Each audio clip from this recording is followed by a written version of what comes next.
Hello everybody, my name is Courtney and today I am recording my 10-minute lesson video. I have never taught a lesson, so bear with me and give me some grace as I try and figure this out.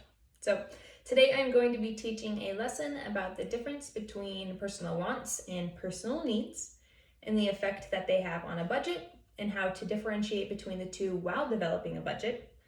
And I will be using the concept development lesson plan to guide my teachings and format my lesson plan today. So with that being said, I have several learning objectives that I would like my students to be confident in and walk away with a strong understanding in at the end of this lesson. So firstly, I would like my students to be able to define a personal want and define a personal need in their own words regarding finances and budgets. Secondly, I would like my students to understand that finances, budgets, goals, and even wants and needs look different for everybody and will look different for everybody. Lastly, I would like my students to understand that every financial decision they make, which means determining wants and needs, will ultimately impact their financial independence and success of their personal budgets. So to open my lesson, I will first begin with the very blunt question of why do we need to be able to identify the difference between a personal want and a personal need? And being blunt and straightforward with high school students, I am able to set the tone and also identify the goal or theme of the lesson from the very start of class. So after asking that, I would take a few moments and see where my students' heads are at, see what my students say and how they respond to that question. So once everyone has shared who has wanted to share, I would use a PowerPoint. Let's pretend there's a PowerPoint here to dig deeper into the theme and objective of the lesson that I'm going to be teaching. I would note on points such as identifying wants and needs is something that you will not just do in high school. It is something that you will be doing till the day you die. I would also touch on the importance that wants and needs make up the foundation of a good budget, and if individuals are unable to do that and differentiate between the two, their budgets will break and they will not be financially successful. So after that, in touching on the value and importance of what exactly students will take away from this lesson, I will then begin to move on to the review and explain stage of the model. So after that, I will explain to the students. They will need to know the textbook definition of a want and the textbook definition of a need in order to participate in this activity and lesson. With that being said, I'm going to pretend like they have already covered this in earlier lessons and know the general idea of a want and need, so it should not be a problem. However, I will explain to them that everybody is unique. Everybody prioritizes different things, and everybody has different viewpoints, which ultimately means everybody's wants and everybody's personal needs will look different. And that also means everybody's budget will look different. So once all of that introducing and explaining is done, I will begin to move into my lesson. So for me, after I've had you guys think a little bit about it, one of these is a want and one of these is a need. Yes, for some of you, neither one of these may be a want or a need, but for me, someone who loves coffee, someone who needs coffee, the ground coffee is a need, and this luxury cup of coffee is a want. It is something that I don't need every day, and it's something that I truthfully cannot afford every day.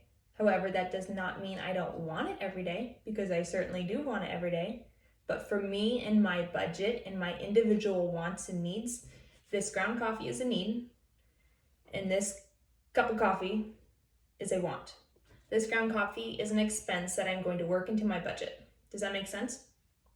So moving forward, I would like you guys to take a moment and think about an example like this or something that relates or fits into your life, or think of a few of your individual wants and needs according to you and your lifestyle. Once you have your answers, I would like you to come up to the board, pretend there's a whiteboard, and I would like you to write your wants on one end and your needs on the other. So here is where I would have my students think and relate to ideas and then write their answers on one end of the board and their other answers on the other end of the board. So as part of this activity, I will then have each of my students come up to the board and explain why they chose their answers, why they chose their wants, and why they chose their needs. As they're explaining, I will ask each of them a question such as, Why is that a personal want for you? Why is that a personal need for you? Could that realistically fit into your budget? Is there something that is a cheaper alternative? And questions like that. So in doing this, this will allow my students to not only see that everybody has different wants and everybody has different needs, but also it will allow them to critically think about how these wants and how these needs affect their budgets and their personal finances. So to take it a step further, I will then try and encourage the students to think outside of my eyes, outside of their eyes, and we'll kind of apply the same concept to two famous people. So let's go with two famous people such as Taylor Swift and Brock Purdy. So for example, Taylor Swift needs a private jet, right? She does. She flies to meetings, she flies to interviews, she flies to concerts, and now she's flying to football games. She needs one for work. Yes, she could realistically fly commercially, but is that realistic? No, that's not realistic. And does that make sense for her lifestyle? And does that make sense for her work needs? No. Now, Brock Purdy, on the other hand, does not need a private jet. He may want one, and it may make sense for him and his family to someday get one, given his career. But financially and realistically, he does not need one because A, he cannot afford it, and B, it's not a need for his life right now like it is Taylor Swift's. So between the two, they would have different wants and different needs. So once that explanation is complete of trying to get the students to think of this in somebody else's eyes, I will then move on to the assessment portion of this model. So on a piece of paper or on your mini whiteboard in front of you, pretend like they have many whiteboards in front of them. In your own words, please define in one sentence what a personal want is. I would then have my students write in one sentence their personal definition of a personal want. Once that is done, the students will then flip and I will evaluate to see which students kind of grasp this idea and concept and which students may be lacking in knowledge afterwards. I will then have them erase the boards and I will say, now, please define a personal need in your own words in one sentence. I will then repeat, flipping, evaluating, and erasing. Since the class and lesson at this point are almost over, I will hand out an exit slip that my students will rate their confidence in personal wants and personal needs on a scale from 1 to 10 that they will hand in as they leave the classroom. At the same time as I'm handing this out, I will probably be wrapping up the lesson and leaning into the idea that our wants and needs will be different, but being able to be smart and realistic while identifying what we want and what we actually need is the key to creating a good budget and the key to being financially successful. Also, the students will be given homework at the very end of class that they will be expected to turn in the next following day.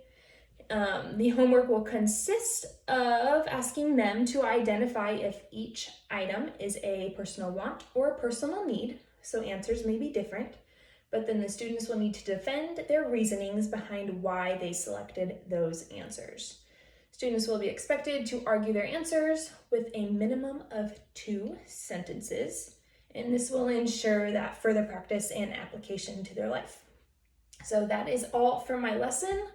I hope that wasn't too terrible. I'm looking forward to hearing your feedback. So thank you.